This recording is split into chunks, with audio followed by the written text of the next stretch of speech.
Hello, the interweb. Happy 2019. Focusing. Happy 2019. I'm finally back. I know I've been missing. I've seen your comments, and it means a lot if people thought I was dead or something. I'm sorry I vanished. The reason I vanished was because the Hackintosh worked, and I immediately had to do, let's see, 3 songs for clients, and then a commercial, and then something on my own stuff, and then I had to, what was that video for? I had to edit a video as well. So as soon as I'm doing the popped collar thing inadvertently, as soon as the Hackintosh started working, I got to work with it, and it was kind of okay. There were lots of crashes, lots of bugs, lots of sorting stuff out. I do have a semi-solid EFI that I will share because people were asking about the EFI and where that was, and if I would share it. Yes, I will. I'm sorry I haven't had time to do the YouTube thing. I'm hoping that now that I've caught up on the backlog of work from not having a computer, that I'll be able to do that a little more. So, but yeah, that being said, the Hackintosh is down here apart with some other junk as I've been sort of trying to clean out this area in general. And yeah, so it's been working, but it's not quite as stable as I'd like. I didn't want to share any configs or EFI or whatever until I was pretty sure it was stable. And it's still not the most stable thing. I can't tell if that's an overclock thing. I went back to stock. It seems to make it a little better, but then it would freak out when I turned on the Philips Hue light bulb controller. I don't know why. I don't know if it's a Philips bug. So I could go on about that, and I will in another Hackintosh video that I'm sure I'll come up with. That being said, I think once I conquered it and I had it running, I decided for no good reason other than why not to switch to Windows, I think. Or at least I'm going to try. I'm going to try to install my audio software on Windows because there's nothing I absolutely need on Apple, and I have a MacBook I can do for texting, all of that. So I'm going to give producing on Windows a try so that when it crashes, which it probably still will, I can diagnose whether it's a Hackintosh. I can separate PC hardware bugs versus Hackintosh bugs. And I want to get the PC running stably. So I haven't given up on the Hackintosh. It actually works pretty well. But yeah, I'll share all my configs and stuff like that. I'll also try and go through the YouTube comments at some point, maybe tomorrow. Mondays and Tuesdays are my days off. I also am up to like 37 private students with teaching guitar and piano, so it's hard to do these regularly. But on to today's video. This was formerly the base plate. Well, it still is the base plate to the Vega 64. This was the part that was for the blower and was too tall. So I went out and I bought a Dremel today and I chopped it off. And the reason I chopped it off is because, to answer somebody else's comment that I did read but have not responded to, which was, did I get a Ryzen Tech Morpheus cooler? I did. And this thing is ridiculous. This is like a 4-slot card now. But it works really, really well. I'm down to, I think it's like 27C idle from like 60, and load is now like 60, where it used to be, like insanely high, 85. It was throttling before it could get hotter. So that, and I got a 2 Corsair ML120 maglev fans. I just bought the 2-pack of them. And it's doing a great job. They have super high static pressure, super high airflow. All that being said, the VRM cooling is a little iffy, and I'm not sure if I'm going to be able to get it on camera. Actually, the camera can see it probably better than I can by the angle, but the heat sinks, not those. Let's try these. Some of the heat sinks are not making full contact with the VRMs, or the chokes or MOSFETs, or that all that mess down there. I don't know if you can see, but it's like half hanging off that one right in there. So there's a couple that are sort of half hanging off because that's the only way I could fit this. So being, and this, that bendiness, I was not a fan of that. So with all that being said, I thought, hey, if I can fit the base plate underneath the Morpheus and mount it on top and fill all those wells with like, I mean, I know they're meant for thermal pads, but I'll probably just fill it with cryonaut because I've got too much. Yeah, I was about to say conductinaut, not liquid metal. I can probably just fill all these and use that to sync the VRMs. It's got a little still blowery thing on there. And I don't think that will negatively impact the Morpheus, and it should actually do a pretty good job of keeping all of the VRMs cool as well. So yeah, I'm looking forward to that. That should be good. What else? Also, Vega 64 is like old now. Do you see Vega 7? I was pretty jealous that that's out. I might have to upgrade at some point. So, yeah, with all that being said, today I am going to remove the Morpheus, remove all of the little VRM heatsink things that I attached, replace it with this dremeled off base plate with some thermal paste, remount that, mount the Morpheus on top, put the fans back on, put it all back in, boot into Windows, and see if it's any more stable, or the hotspot temperatures were a little concerning.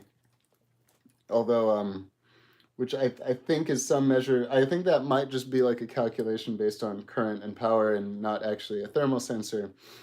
But anyway, that being said, I'll feel better if I know that all the VRMs are properly synced. So I guess let's get to it. And I'll try to make this video not like 2 hours. I'm going to try and do more often, more consistent, shorter videos. Maybe. I don't know, unless people like the whole 2-hour thing. Well, this will probably be a long process, actually. So today we'll get to work on this card again. The stock cooler's gone. This cooler's much better. And we'll just reseat it, but this time with a base plate. So I'll try and keep an eye on comments, even though the phone is in a sort of more precarious position. Try and loosen this with even tension in all of them. So yes, and I have seen a lot of the comments. I saw something about asking about this TV, the TCL TV as a monitor. I'll respond still, but while I'm at it, I'll just start talking. I don't know if I'd recommend it. I wouldn't say it's bad, but there is some pretty bad banding. I'm actually, it only shows up when you're looking at a 100% gray image. If you can afford something more, I would. But if you just want a cheap-ish upgrade, this was like $300 open box for the TV. I do recommend that. It's pretty nice. If you're not looking at an all gray screen. But yeah, this was much, much better. Perfectly flat, no dents, unlike the original one. But now you can clearly see what I meant about this isn't really making total contact with, I mean, it's not covering the entire thing. And that did concern me slightly. Also, these two little guys on there, it's like one chip to two chips to one heatsink. And this thermal tape is questionable how much that conducts heat. So we're going to take this whole mess of things off. It took me forever to put on and put the stock plate on, both for rigidity and to more properly cool all of those components there.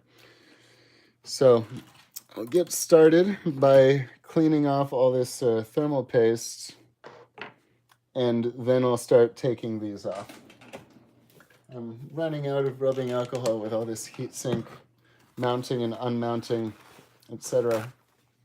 I'll probably need to, not need to, but I kind of want to remount my Noctua Inage D15 as well, because the temps are surprisingly high under load. I'm getting like 95C, 98C, and even people who have overclocks at like 1.36 volts, whatever, are talking about like 80 loads. So I'm not sure exactly what's going on there. I'll try reseating it and with everything in the case. Maybe something got bumped while I was installing a component, or I don't know, or I'm just pumping too much voltage into it.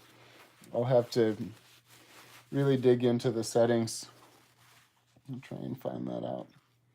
I want to be really careful in here with the stuff, the tiny chips that are all around. Are they caps?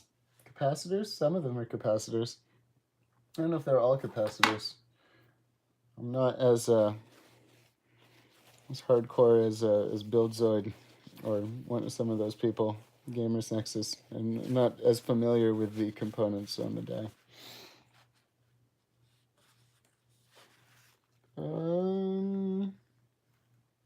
Yeah, that works. All I know is they probably shouldn't come off. Pretty sure those are meant to stay there.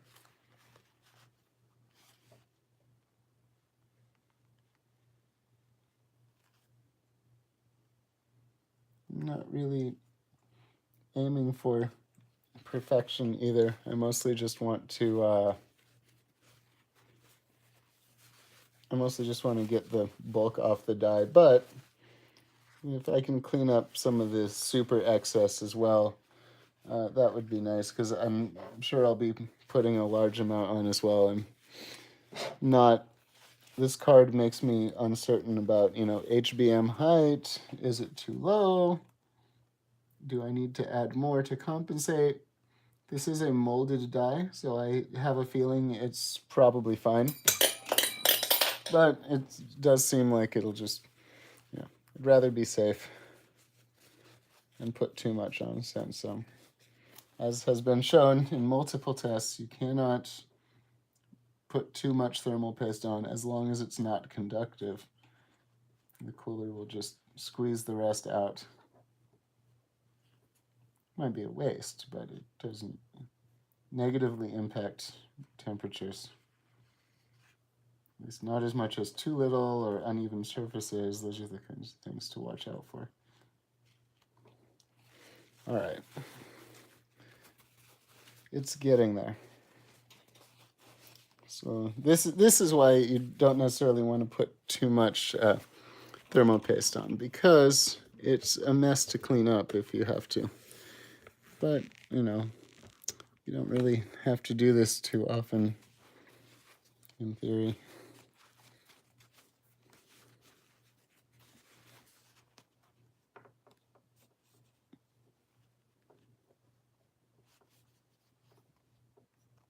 Oh, there's so much. It's fine, it's almost there.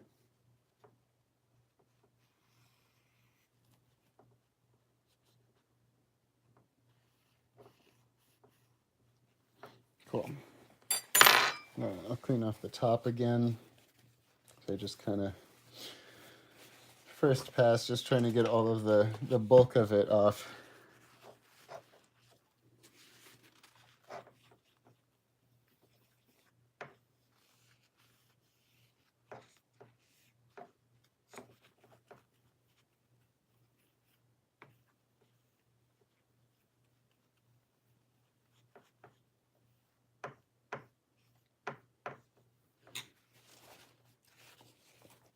I feel like I need to watch some Louis Rossmann videos and see how he manages to fill the time while doing these small, tedious tasks. I don't really watch his stuff, although I think I'm becoming a similar channel, because this is usually what we end up doing here.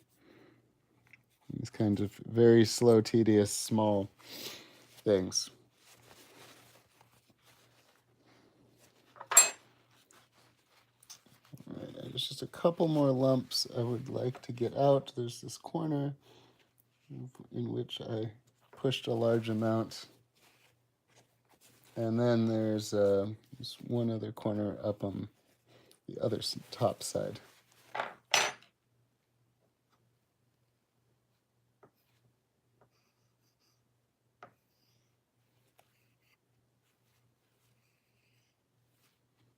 All while trying to not use much force so nothing snaps. Because this card is definitely not returnable at this point. I've chopped it up and disassembled it and reassembled it and put a new cooler on.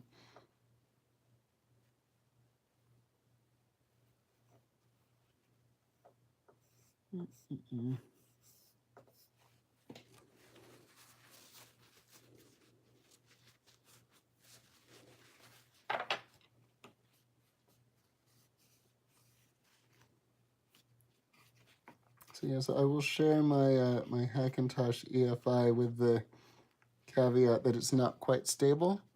There was a very good thread on, there's actually a very good thread on Tony Mac with a guy who has managed to get the designer working, and I honestly took a lot from him. I definitely have to give him credit, because he had an SSDT and a DSDT that worked great for Thunderbolt, fixed the USB issues.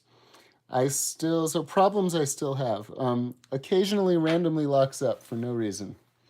Don't know why. Tried a billion things. No clue. So that's kind of a big issue in a professional workload. Which is why I'm like, I'll give Windows a try for the first time in years and see if Windows 10 is any better than last time I used Windows. I think it was like 8 had just come out or something.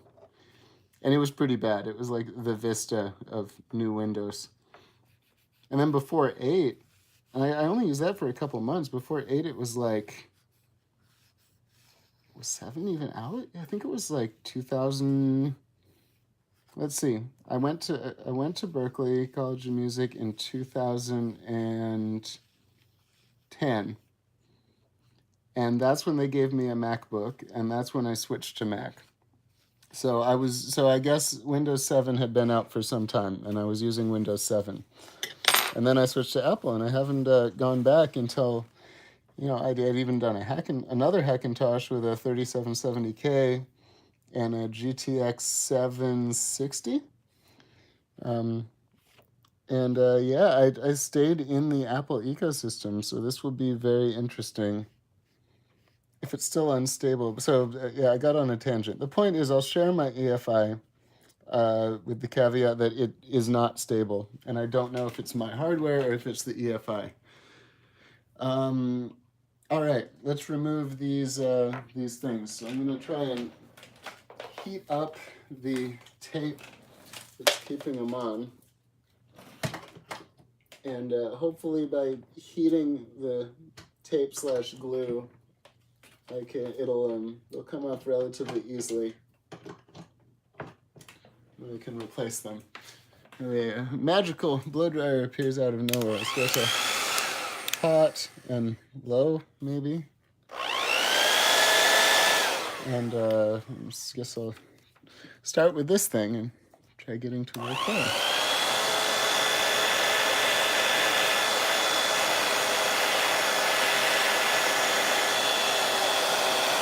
Oh, I need like a third hand. That would be useful.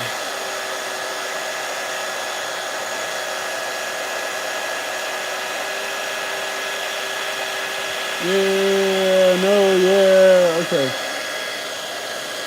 I got really scared for a second. That spot under there almost looked like where a chip used to be that this had lifted up, but it is not. It was just on a tiny one. All right, let's keep going.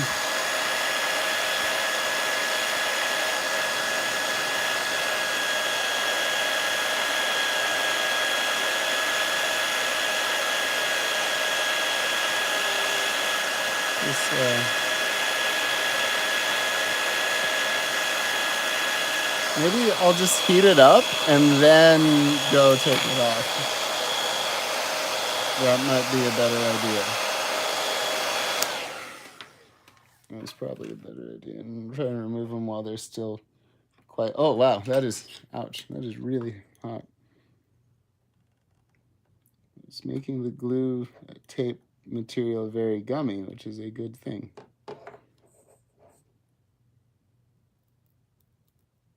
Be extremely gentle so as to not remove anything that's somewhat important. Honestly, these parts over here probably didn't even need cooled, but I had extra heat sinks left over, and they looked like they were doing important things. All right, so here's the first of the big ones. All right, we got one row off. This is going much faster than I thought it would, actually. Low.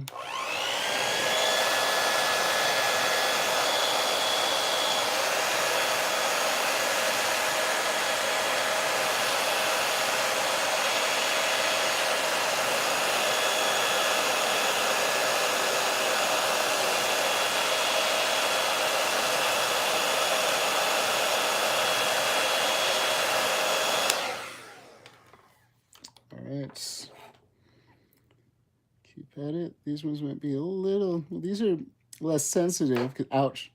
It's hot. These are less sensitive because they are larger, but they're also a larger surface area to be attached. So there we go. How about this? Maybe I should take these two side ones off first. These should be easy. They're on some small, flatter chips. Yes. This is going very well. I thought this... Because this took eternity to put on. So I was assuming it would take about the same amount of time to take them back off again. But that does not seem to be the case. Yeah, that was a pretty janky VRM MOSFET cooling solution right there. I am glad to be migrating. Okay. Let's rotate this around. Let's get this back row.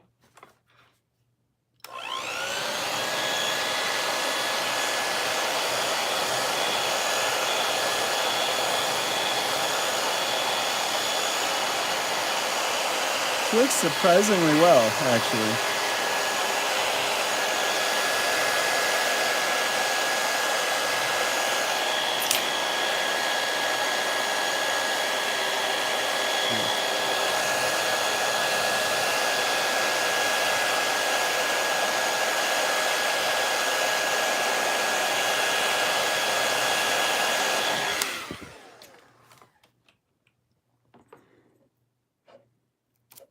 There's another.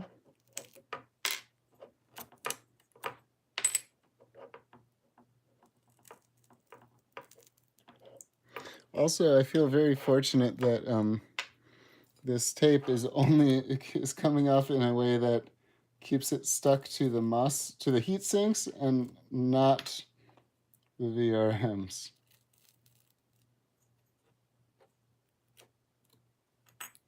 Because I don't want to have to be... Sorry, my hand's away. Let's try doing this with my... I'm left-handed. Try doing this with my wrong hand. That's working very well. They're all clean. Wonderful. Oh, that one I didn't really heat up. Whoa. All right. High is very high with this thing.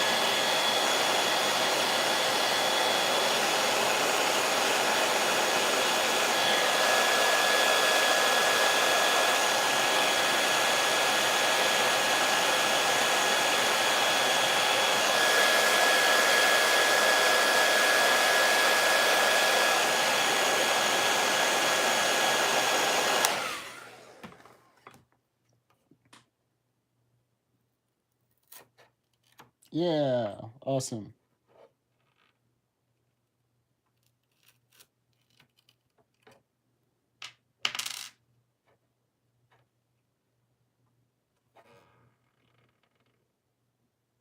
Nope, not ready yet. Last one.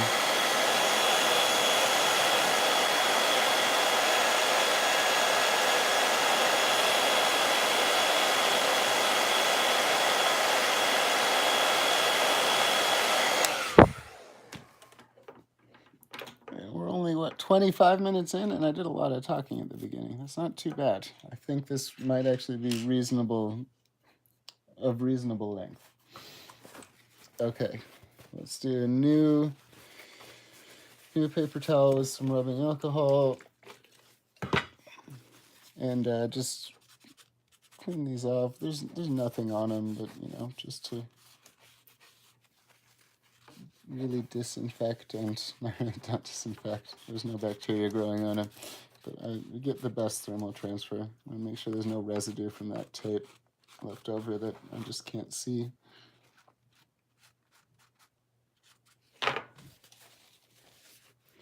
Let's see if I can get to these little guys down here.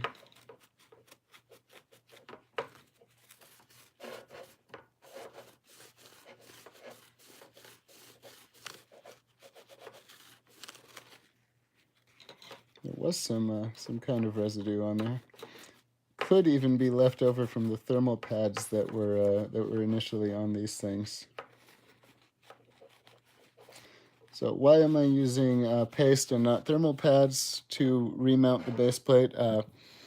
Because I have no thermal pads, number one. And number two, it does actually look like I might get better thermal transfer if I use enough paste. So will it be wasteful of paste? Yes, but I have too much, and I have no pads, and I don't want to go hunting for them. So I'm going to give it a try and see if it's the same or better.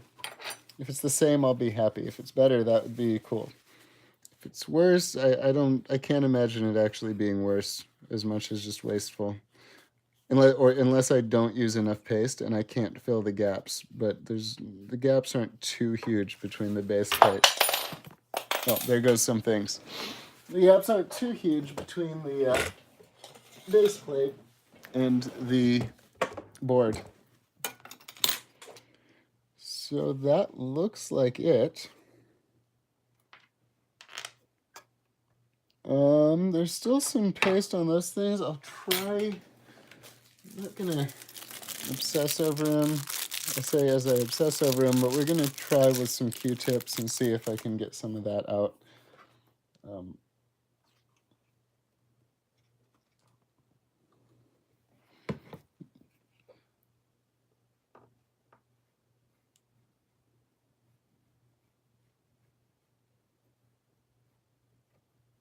Nope, not doing, pretty much not doing anything. So that's all right.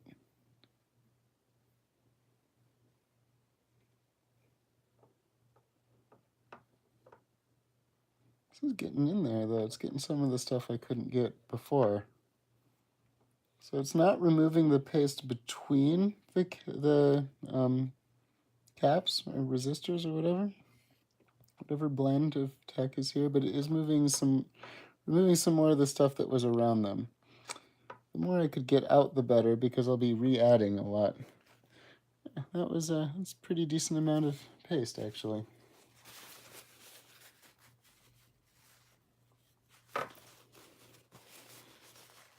So I think we're ready to figure out how one puts a base plate on with no thermal pads. Well, here it is. I'm pretty sure these are. This might as well be a razor blade, given that I didn't spend any time sanding it after I chopped the entire top off. This took way too long as well. It must have been because the Dremels get really hot. It's my first time using them. It would get too hot to hold, so I'd have to take breaks and then wait for it to cool down, and then the blades would wear out really fast. I must have gone through like 5 or 6 blades just taking this off, even though it's presumably aluminum, which should be a pretty soft metal. I mean, not should be. It is a very soft metal, but it's very thick. All right, so I want to clean out the wells where the VRMs and MOSFETs and all of that are going to end up sitting before I fill these with rubbing alcohol with a thermal grizzly. Try and get good connection there. I already washed this off in the sink because it was full of obviously dust and whatever shards of aluminum from the dremeling.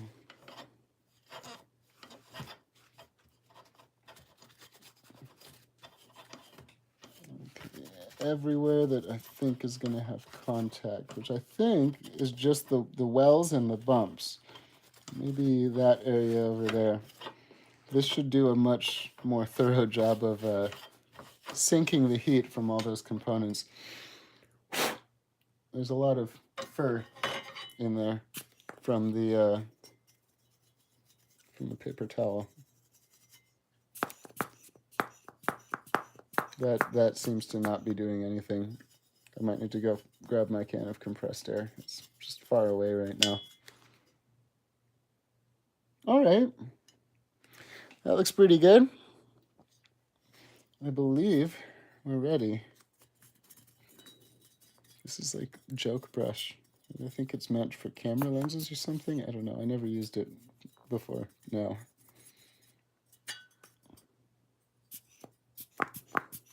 It's at least a joke plunger air blowing device. The brush is kind of useful, I guess.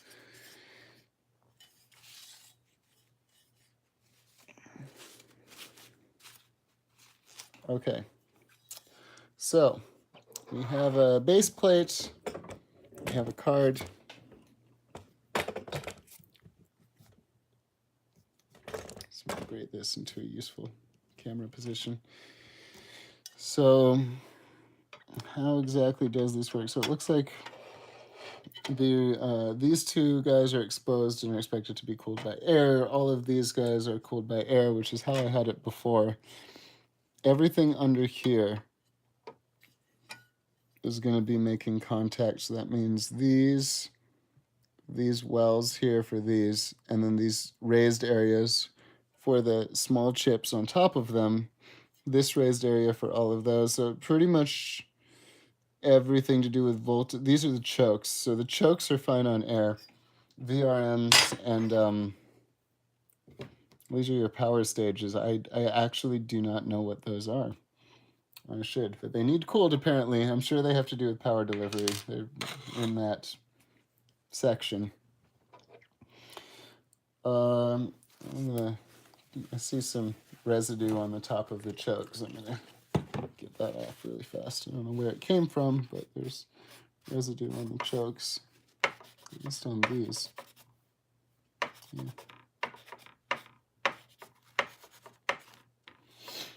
Okay, cool. So how do we fill this with pools of thermal paste and put it on? Or do we put paste across that? Let's see what contact is going to be. I think I'm going to fill the wells with pools of paste and then put the paste on the components. This is going to be tricky. Yeah, I'll probably fill the wells with paste. And then as well as put paste across these guys, these raised areas. But then these, which don't seem to have any, I don't even think these were sunk with thermal pads, but I'll put paste on each one of those guys individually and try and sink that in, as well as other things that look like they may. That's definitely making contact right there. Yeah, and this would be very dangerous if your thermal paste was conductive. So don't do it with a conductive thermal paste.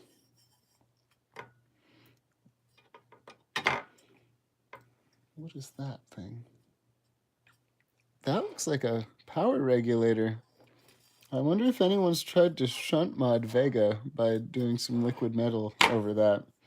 I guess it's not necessary because you can just do power play tables and just trick it into using as much power as you want, but that is interesting. Yes, yes, yes, yes, yes, yes. Okay. Cool. Let's do this, and it might go terribly wrong. I'm going to use up a lot of very expensive paste right now.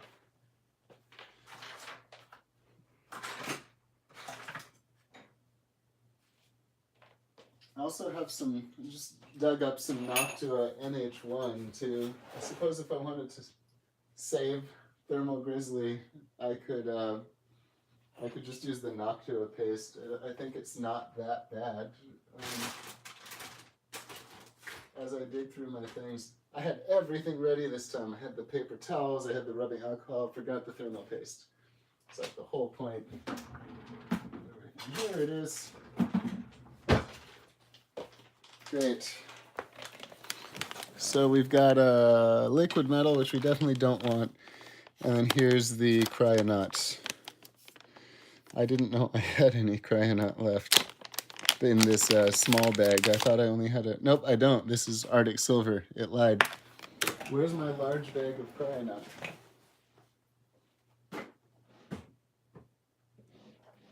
Deep problems. When you have too many thermal pastes and then you lose them.